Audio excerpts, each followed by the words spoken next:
உடல்நலக் குறைவால் மருத்துவமனையில் சிகிச்சை பெற்று வந்த நடிகர் ரோபோ சங்கர் இன்று காலமானார்.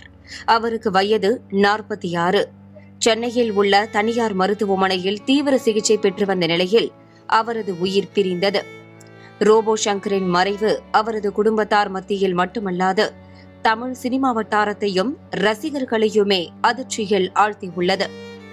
மதுரையை சேர்ந்த ரோபோ சங்கர் தனியார் தொலைக்காட்சிகளில் ஒளிபரப்பான காமெடி ஷோக்களில் பிரபலமாகி வெள்ளித்திரையில் நுழைந்தார். முதன்முறையாக தீபாவளி என்னும் படத்தில் நடித்தவர் முன்னணி நடிகர்களுடனும் பல படங்களில் நடித்து கலக்கியுள்ளார்.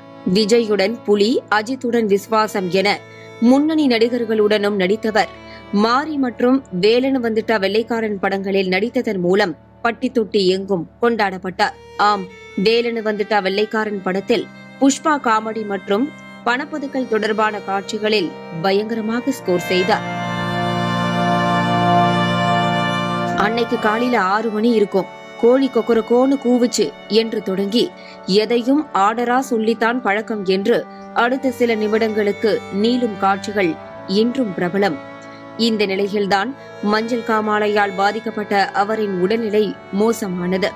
கடந்த ஆண்டு உடல்நலம் மோசமான நிலையில் உடல் மெலிந்தபடி மேடை ஏறிய அவரை பார்த்த பலரும் அதிர்ந்து போயினர்.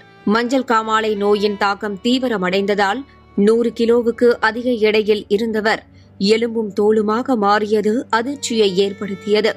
எனினும் குடும்பத்தாரின் தொடர் கவனிப்பு மற்றும் தொடர் சிகிச்சைக்கு பிறகு மீண்ட ரோபோ சங்கர் மீண்டும் திரைப்படங்களில் நடிக்க தொடங்கினார்.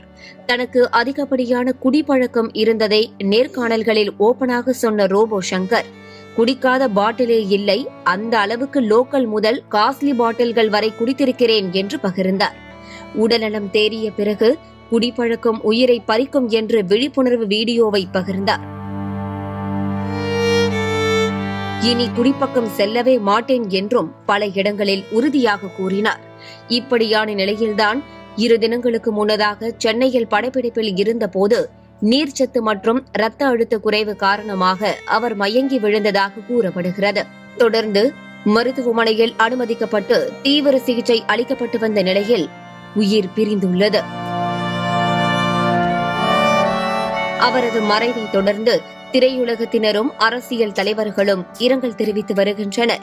வாழ்வின் பல சமயங்களில் வேதனையில் உழன்றிருக்கும் ரோபோ சங்கர் மறைந்தாலும் தனது நகைச்சுவையால் மற்றவர்களை என்றென்றும் சிரிக்க வைத்தவர் என பலரும் பதிவிட்டு வருகின்றனர்.